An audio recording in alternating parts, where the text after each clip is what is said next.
அனைவருக்கும் வணக்கம். என்னுடைய லைஃப் ஸ்டைல் பத்தி வீடியோஸ் அப்லோட் பண்ணிட்டு இருக்கோம். முந்தைய வீடியோவோட லிங்க் டிஸ்கிரிப்ஷன்ல கொடுத்துருக்கேன், பார்த்து தெரிஞ்சுக்கோங்க. ஹாஸ்டல் எதுவுமே கிடைக்காத பிறகு ரொம்ப மனசு உடைஞ்சு போயிட்டேன். அம்மா கிட்ட வேண்டிப்பேன், ஏம்மா என்னை இந்த உலகத்துல விட்டுட்டு போனேன்? என்னால எதையுமே செஞ்சுக்க முடியாது, இன்னொருத்தர் உதவியில தான் நான் வாழணும்னும் போது என்னை எதுக்காக விட்டுட்டு போனேன்? உன்னுடைய பாரத்தை ஏன் மத்தவங்க கிட்ட கொடுத்துட்டு போயிட்டேன்? நான் ஒவ்வொரு உதவிக்கும் எல்லாரையும் எதிர்பார்த்துட்டு இருக்கிறேன். எனக்கு இப்படிப்பட்ட ஒரு வாழ்க்கையே வேணாம். நான் சாகணும்னு நினைச்சு வந்தேன். அதுக்கும் எனக்கு தோல்வியில தான் முடிச்சேன். ஹாஸ்டலுக்கு போலான்னு நினைச்சேன். அங்கேயும் இடமும் கிடைக்க மாட்டேன்து. ஏன் என்னை விட்டுட்டு போனேன்? இது போலலாம் நிறைய யோசிப்பேன். நைட்ல தூங்கவே மாட்டேன். எப்ப யாரு பார்த்தாலும் நான் முழிச்சுட்டே தான் இருப்பேன். எல்லாரும் கேட்பாங்க, நீ தூங்கவே மாட்டியா? ஏம்மா நைட்டெல்லாம் முழிச்சுட்டு இருக்கிறேன்னு அப்பா பகல்ல கூட எப்பாச்சும் கேட்பாங்க. எந்த டைம் வந்து பார்த்தாலும் முழிச்சுட்டு தாம்மா இருக்குதுன்னு என்னுடைய தங்கச்சிங்க கிட்ட சொல்லுங்க. ஆமாம்பா, நான் பார்க்கும்பொழுது கூட எப்ப பார்த்தாலும் அது முழிச்சுட்டு தான் இருக்குது. எந்நேரத்துக்கு தூங்குதுன்னு கூட தெரிய மாட்டேங்குது. அப்படி நம்ம சும்மா ஒரு எழுந்துட்டா டக்குன்னு நம்மள கனவு தந்துட்டு பாக்குது. என்னுடைய கஷ்டம் எனக்கு, ஆனா அவங்களுக்கு கிட்டலாம் என்னால சொல்ல முடியல. ஒரு நாள் காலையில என்னுடைய அத்தை ஃபோன் பண்ணியிருந்தாங்க. அப்பா கிட்ட ஏதோ சில விஷயங்கள சொன்ன உடனே அப்பா சொல்லிட்டு இருந்தாங்க, எல்லாம் முயற்சி பண்ணி பார்த்துட்டோமா, எல்லாத்துக்கும் வேணா விடு அப்படின்னு. சரி சொல்லி பார்க்குறேன், கூப்பிட்டுன்னு போறேன் அப்படின்னாங்க. அப்ப நான் உடனே நினைச்சிட்டேன், ஏதோ ஹாஸ்டல்ல தான் அத்தை மறுபடியும் சொல்லுது அப்படின்னு சொல்லிட்டு. என்னம்மாப்பா அத்தைக்கு அப்படின்னு. டிவில ஏதோ ஒரு டாக்டரை பார்த்துச்சாமா, நம்பர் எல்லாம் குறிச்சு வச்சிருக்கு. ஆனா நம்ம ஃபோன் எல்லாம் பண்ண தேவையில்லையா, நேரடியா போகணுமா? எந்த ஊருக்கு அப்படின்னு கேட்டேன். வேலூருக்கு மாசத்துல முதல் டேட்ல வராங்களாம். அப்போ நம்ம உன்னை கூட்டிட்டு போயிட்டு காட்ட சொல்றாங்க டாக்டர் அப்படின்ட்டு நான் கேட்டேன். ஆமாம்மா, எல்லாரையும் நடக்கலாம் வைக்கிறாங்களாம், உடம்புக்கு முடியாதவங்க எல்லாம் கூட நல்லா நடக்கிறாங்களாம், டிவில எல்லாம் போடுறாங்களாம். நைட்டு 10 மணிக்கு மேல ஏதோ ஒரு டிவில வருதுன்ட்டு அத்தை சொல்லுச்சு அப்படின்ட்டு. இதெல்லாம் இந்த நாள்ல கூட நம்புறியாப்பான்னு. உங்க அத்தை சொல்லுச்சு, நிறைய பேரை பார்த்துச்சான், அதனாலதான் உனக்கு சொல்லுது, போலாமா அப்படின்னு கேட்டாங்க. நீதான் எழுத ஒண்ணு சொல்லிட்டியா, அதுக்கு எதுவுமே செட் ஆகாதுன்னு. சரி போய் தான் பார்க்கலாம் அப்படின்ட்டு சொன்னேன். பெரிய தங்கச்சி வந்தாதான் என்னை கூட்டிட்டு போக முடியும். அதுக்காக அவங்க வீட்டுக்காரர்கிட்ட ஃபோன் பண்ணிட்டு ஃபர்ஸ்ட்லயே சொல்லி வச்சுட்டோம். முதல்ல கிளம்புன மாசத்துல, அதாவது 1ஆம் தேதியே டாக்டர் வேலூருக்கு வருவாங்களாம். காலையில 7 மணிக்கெல்லாம் அங்க இருக்கணும். நீங்க முன்னாடி நாளே என்னுடைய தங்கச்சிய கூட்டிட்டு வந்து விட்டுருங்க. ஏன்னா நாங்க ஃபர்ஸ்ட்ல சொல்லல அப்படின்றது போலலாம் நீங்க சொல்லக்கூடாது. அந்த மாசம் 1ஆம் தேதியும் வந்துச்சு. நாங்களும் வேலூருக்கு போயிருந்தோம். டாக்டர் வந்து என்ன பார்த்தாரு. அங்க நிறைய பேரு நடக்க முடியாதவங்க எல்லாம் வந்து இருந்தாங்க. நான் ஆட்டோலயே தான் உட்கார்ந்திருந்தேன். அப்பா கிட்ட கேட்டாங்க, எப்படி இது போலலாம் ஆயிடுச்சுன்னு. அப்புறம் என்ன பத்தியும் நான் எதெல்லாம் என்னால செய்ய முடியும், எதெல்லாம் முடியாது அப்படின்றத பத்தியும் நான் சொன்னேன். எல்லாத்தையுமே கேட்டுட்டு என்னுடைய நாடி துடிப்பு மட்டும் செக் பண்ணாங்க. கண்ணெல்லாம் பார்த்தாங்க. பார்த்துட்டு யாருன்னா ஒருத்தர் மேல வாங்க அப்படின்னு சொல்லி கூட்டிட்டு போயிட்டாங்க. அதுக்கப்புறம் அப்பா ஒரு பாட்டில் மட்டும் எடுத்துட்டு வந்தாரு. வேற எதுவும் சொல்லலம்மா. இந்த பவுடர் தான் குடுத்துருக்குறாங்க. இத காலையிலயும் நைட்ல மட்டும் ஒரு டம்ளர்ல கலந்து குடிக்கணுமா. அடுத்த மாசம் வர சொல்லியிருக்காரு. வேற ஒண்ணுமே சொல்லல. அப்புறம் வேற ஒண்ணுமே சொல்லல. கிளம்பலாம் அப்படின்னு சொன்னாங்க. அவ்வளோதானா? அவ்வளோதான். ஃபீஸ் அப்படின்னு கேட்டா, ஃபீஸ் எல்லாம் வேணான்னு சொல்லிட்டாங்க. சரி நாங்க வீட்டுக்கு வந்துட்டோம். அப்புறம் நெறைய விஷயங்கள சொல்லியிருந்தாங்க. இந்த மிளகாய் சேர்க்கக்கூடாது, இந்த காய் சாப்பிடக்கூடாது. நெறைய பத்தியம் போல வச்சுட்டாங்க. நான் கேரட் பொரியல்லாம் செஞ்சாங்கன்னா, அதிலயே பெசஞ்சு சாப்பிட்டுருவோம். அந்த மாரி மிளகாய் கூட போடக்கூடாது. அது போலலாம் சொல்லிட்டாங்க. உடனே என்னுடைய சின்ன தங்கச்சி வீட்டுக்காரு திட்டுனாங்க. ஜெயா, இப்போ போயிட்டு இதெல்லாம் பத்தியம்லாம் பார்க்குற. நல்லா சாப்பிடு. இருக்கிற வரைக்கும் நல்லா சாப்பிடு. இதுதான் நம்ம விதின்னு ஆயிடுச்சு. இதுக்கப்புறம் ஏன் நடக்கணும்னு ஆசைப்படுறியா? அப்படின்னு. என் வேலைய நான் செய்யணுன்ட்டு தான். இப்ப நீ இது பத்தியம் இருக்கிற. இது எதுக்கு அப்படின்ட்டுலாம் ஒரு ஃபோன்ல சொன்னாரு. இரு பார்க்கலாம், ட்ரை பண்ணி பார்க்கலான்னு. எனக்கு சாப்பாடு அன்னைக்கு நைட்டு குடுத்துட்டாங்க. குடுத்துட்ட பிறகு அந்த பவுடர தண்ணீல கலந்து குடுக்கறதுக்கு என்னுடைய சின்ன தங்கச்சி தான் டம்ளர பக்கத்துல வச்சுட்டு, அந்த பவுடர ஓப்பன் பண்ணாங்க. ஓப்பன் பண்ணும்பொழுதே டப்பா வந்து அப்படியே கீழ விழுந்து பவுடர் எல்லாமே கொட்டிக்கிச்சு. ஒரு 2 ஸ்பூனுக்கு கொட்டிக்கிச்சு. நான் உடனே என்னோட வாயிலேயே சும்மா ஒரு மியூசிக் நான் குடுத்தேன். "என்ன? ஏதோ சகுனம் சரியில்ல. எனக்கு இதால எதனா ஆயிடுமோ?" அப்படின்ட்டுன்னு. அப்ப என்னுடைய தங்கச்சி சொல்லுச்சு, "ஏய் ஜெயா வேணாம். நம்ப எடுக்கும்பொழுதே இது போல ஆகுது. விட்டுடலாமா?" அப்படின்னு. இத குடிக்காம விட்டேன்னா, அப்புறம் அப்பா என்ன வெட்டி தள்ளிடுவாங்க. நீ கலக்கி குடு. ஆவறது ஆவட்டும். அடுத்து என்னோட ஃபோட்டோ தான் அம்மாக்கு பக்கத்துல நின்னு, "ஐய ச்சீ" அப்படின்னு சொல்லி சிரிச்சுச்சு. குடிச்சுட்டேன். "ஐயய்ய! இது என்ன இப்படி இருக்கு?" அப்படின்னு. உனக்கு என்ன இதெல்லாம் திதிப்பா இருக்கும்னு நெனச்சியா? இதெல்லாம் ஒரு கஷாயம் மாரி. வேணான்னு சொன்னா கூட கேட்கறியா பாரு." இப்படி ஒரு முதல் நாளே ஒரு தடங்கல் போல ஆச்சு. இருந்தாலும் குடிச்சுட்டோம். 1 மாசம்லாம் குடிச்சேன். எந்த ஒரு ப்ராப்ளமும் இல்ல. அதுக்கப்புறம் ஹாஸ்பிட்டலுக்கு அதாவது அது ஒரு ஹோட்டல்ல தான். ஹாஸ்பிட்டல்லாம் இல்ல. அது ஹோட்டல்ல மாசம் மாசம் வருவாரு. அப்ப நாங்க 1 மாசம் முடிச்சுட்டு அங்க போனோம். ஆனா எனக்கு கொஞ்சம் மாற்றம் தெரிஞ்சுச்சு. அந்த 30 நாள்லயே எனக்கு கொஞ்சம் மாற்றம் தெரிஞ்சுச்சு. ஏன்னா, என்ன தூக்கி நிக்க வச்சாங்கன்னா, அதுக்கு முன்னாடி எல்லாம் முட்டி வந்து எனக்கு அப்படியே மடங்குன மாரி தான் இருக்கும். ஆனா இந்த பவுடர் குடிச்ச பிறகு எனக்கு முட்டியெல்லாம் நேரா நிக்கிற மாதிரி எனக்கு ஒரு ஃபீல் ஆச்சு. எனக்கும் அப்படியே எனக்கு எங்க வீட்டு மோல்டிங் வந்து எனக்கு ஹைட்டா அதாவது கிட்ட தெரியிற மாரி. நான் குள்ளமா இப்படி பெண்டா நடக்கிறது, இப்ப நிமிர்ந்து நடக்கிற மாரி எனக்கு தெரிஞ்சுச்சு. நானே கூட என்னுடைய தங்கச்சி கிட்ட சொன்னேன். "என்ன செவுத்துல நிக்க வையேன். என் கால் பாரு பெண்டா இல்ல. எனக்கு என்னவோ உங்கள மாதிரி இருக்குது. கை கூட பாரு எனக்கு எப்படி இருக்கு. முன்ன ஒருத்தர வந்து ஏமாத்திட்டு போயிட்டாங்களே, அப்பல்லாம் வந்து இந்த கை முடியெல்லாம் ஒரு கலரா மாறுச்சு. ஆனா இப்ப பாரு அந்த கை முடியெல்லாம் வந்து கருப்பா ஆகுது. என் காலெல்லாம் பாரு உங்கள போலவே இருக்கு" அப்படின்னு. ஏதோ நல்லானா போதும் ஜெயா. உன் வேலைய நீ செஞ்சுக்கிற மாரி ஆயிட்டீன்னா போதும் அப்படின்னு. நான் சொன்னேன், "பாரு என்னால நிக்க கூட முடியுது. ஒரு 10 நிமிஷமாச்சும் முன்னலாம் விழுந்துருவேன்ல" அப்படின்னு. ஒரே கனவு உலகத்துக்கு நான் போயிட்டேன். நம்ம நடந்துருவோம். இந்த மருந்தெல்லாம் வேலை செய்யுது போல இருக்கு. நம்ம குடிக்கணும் அப்படின்ட்டுலாம் நெனச்சேன். அதுக்கப்புறம் அது 30 நாள் கழிச்சு அங்க ஹோட்டலுக்கு அங்க போன பிறகு, அப்ப டாக்டர் என்ன பார்த்தாங்க. மறுபடியும் இன்னொரு பாட்டில் குடுத்தாங்க. "ஏதாச்சும் உங்களுக்கு மூவ்மெண்ட் ஏதாச்சும் தெரியுதான்னு?" நான் எல்லா விஷயத்தையும் சொன்னேன். அப்ப சரி இத கன்டின்யூ பண்ணுங்க. அடுத்த மாசம் வாங்கன்ட்டு சொல்லிட்டாங்க. சரி நாங்களும் வீட்டுக்கு வந்தோம். அதே போலவே தான் அந்த பவுடர குடிச்சேன். அப்புறம் ஒரு 40 நாள் கிட்ட வரும்பொழுது, எனக்கு குட்டி குட்டியா பிம்பிள்ஸ் மாரி முகத்துல வர ஆரம்பிச்சுச்சு. அது வலியோ எதுவுமே கிடையாது. அப்படியே வந்து கருப்பாயிடும். வாய்க்கிட்டலாம் ரொம்ப அப்படியே குட்டி குட்டி பிம்பிள்ஸ் மாரி வந்து அப்படியே அடங்கி போச்சு. அது அப்படியே ஃபுல்லா கருப்பாயிடுச்சு.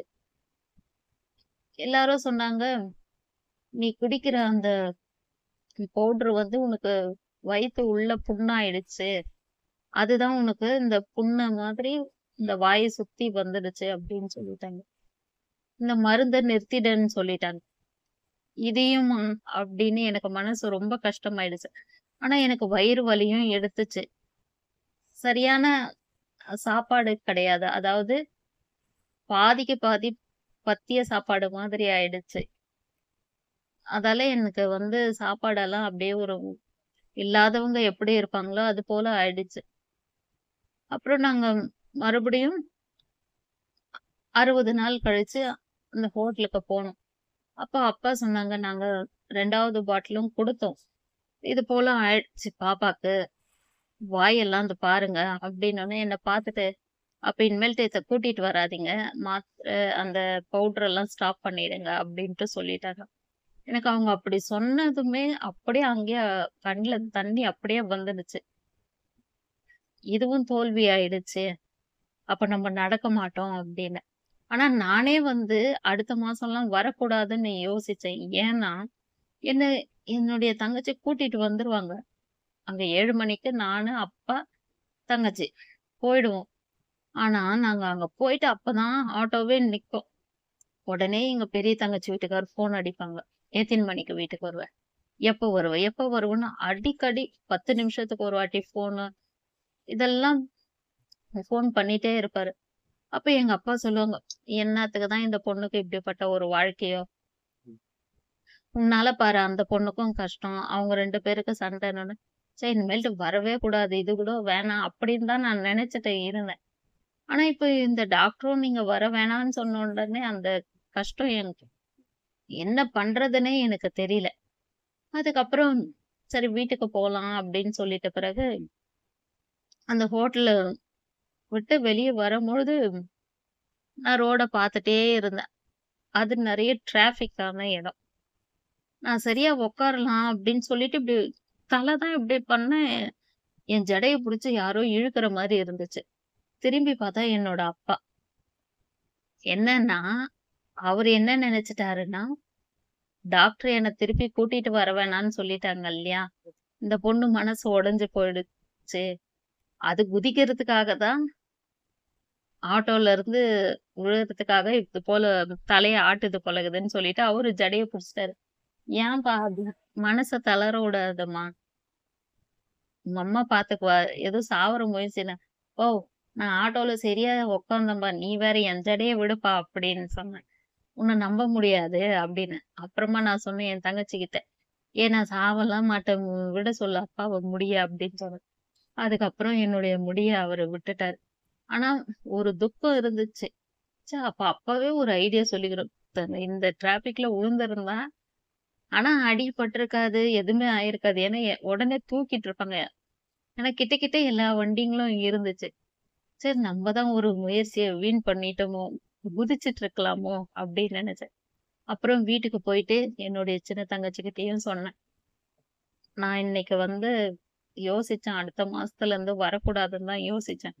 அதுக்கேத்த போலவே டாக்டரும் என்ன வர வேணான்னு சொல்லிட்டாங்கன்னு சொல்லிட்டு, எல்லா விஷயத்தையும் சொன்னேன். நான் தான் சொல்றேன்ல ஜெயா, நம்ப விதி என்ன நடக்கணும்னு இருக்கோ, அது மட்டும் தான் ஜெயா நடக்கும்.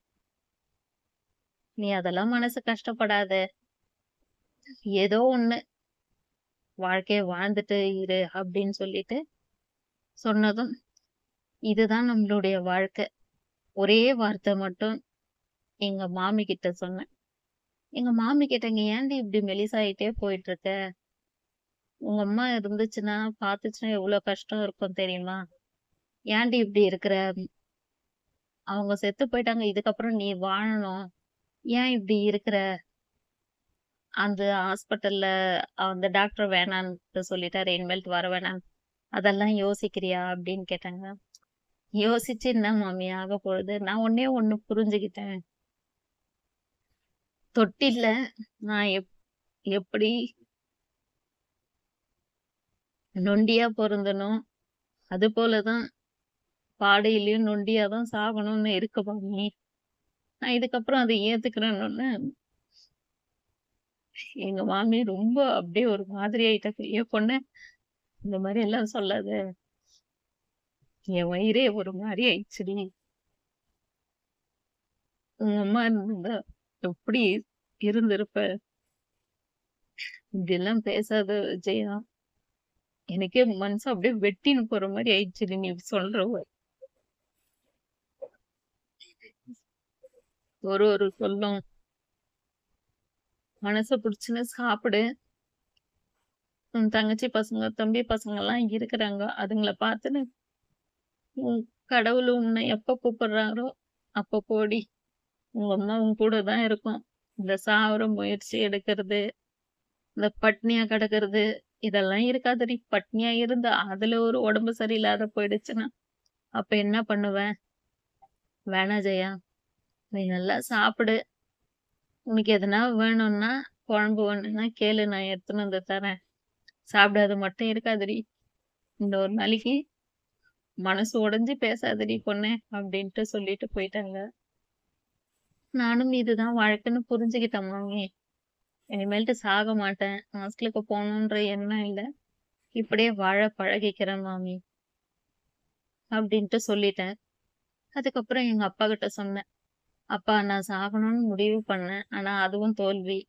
ஹாஸ்டலுக்கு போகணும்னு நெனச்சேன். அதுவும் தோல்வி. இதுக்கப்புறமாச்சும் நடக்கணும்னு நெனச்சேன். அதுவும் தோல்வி ஆயிடுச்சு.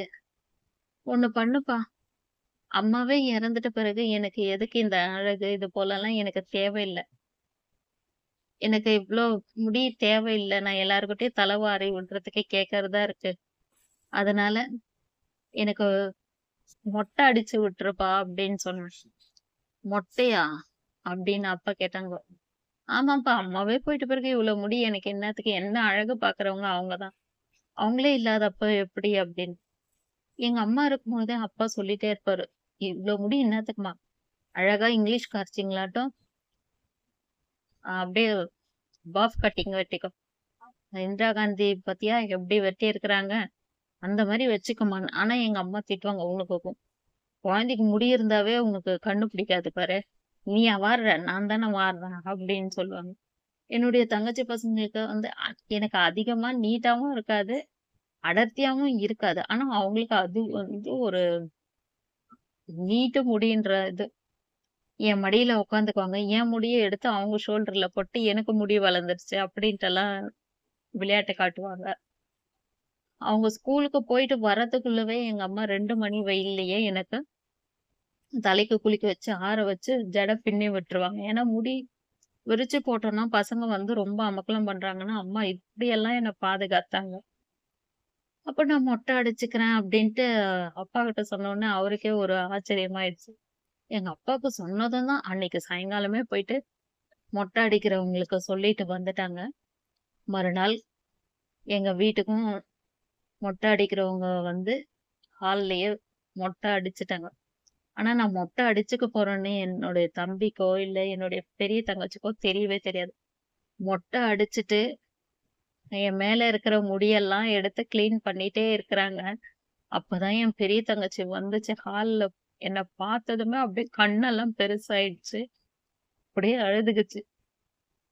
அதுக்கப்புறம் என் மொட்டை அடிச்சிட்ட பிறகு தான் என்னுடைய தம்பி ஒய்ஃபும் வந்துச்சு. "இது தலையெல்லாம் ஜெயாக்கு என்னன்னு?" அப்பதான் என்னுடைய சின்ன தங்கச்சி சொல்லுச்சு. "முன்ன மருந்து குடுத்தாங்கல்ல, அதுலருந்து அதுக்கு அந்த மாரி கருப்பு கருப்பா ஆயிடுச்சு. இப்பதான் கொஞ்சம் கொஞ்சமா சரியாயிட்டு வருதுன்ட்டுன்னு." அதுக்கப்புறம் அன்னைக்கு சாயந்தரம் எல்லாருமே வீட்டுக்கு வந்தாங்க. என்னுடைய தங்கச்சி பசங்க என்ன பார்த்ததுமே அப்படியே ஷாக் ஆயிட்டாங்க. ஏன்னா, என்னுடைய மொட்டை தலைய பார்த்த உடனே அதுங்களுக்கு ரொம்ப ஷாக் ஆயிடுச்சு. ஏன்னா, நேத்து வரைக்கும் நான் முட்டி போட்டுன்னு போகும்பொழுது கூட, என்னுடைய முடி கீழ வந்து அப்படியே தரையோட வருதுன்றதால, என்னுடைய தங்கச்சி பசங்க 2 பேரும் அந்த முடிய அவங்க புடிச்சுக்கிட்டாங்க. நான் முட்டி போட்டுட்டு போனேன். அப்பவே நான் நெனச்சேன், "நாளைக்கு இந்த முடி என்கிட்ட இருக்காது ராமு" அப்படின்னு. ஆனா, அவங்க கிட்ட நான் சொல்லவே இல்ல. பசங்க ஸ்கூல்ல இருந்து வந்து ஷாக் ஆனாங்க. என் தலைய தொட்டு தொட்டு பார்த்துட்டு இருந்தாங்க. அதுக்கப்புறம் 7 மணிக்கு மேல என்னுடைய தம்பி வந்தான். என்ன பார்த்ததுமே அவனுக்கு அவ்ளோ அளவுக்கு அதிகமான துக்கம் ஆயிடுச்சு. அதுக்கப்புறம் என்னுடைய தம்பி என்னலாம் சொன்னான், அதுக்கப்புறம் என்னுடைய லைஃப்ல என்னலாம் ஆச்சுன்றத பத்தி தெரிஞ்சுக்கணும்னா, அடுத்த வீடியோல சொல்றேன். இந்த வீடியோ பிடிச்சிருந்தா லைக் பண்ணுங்க.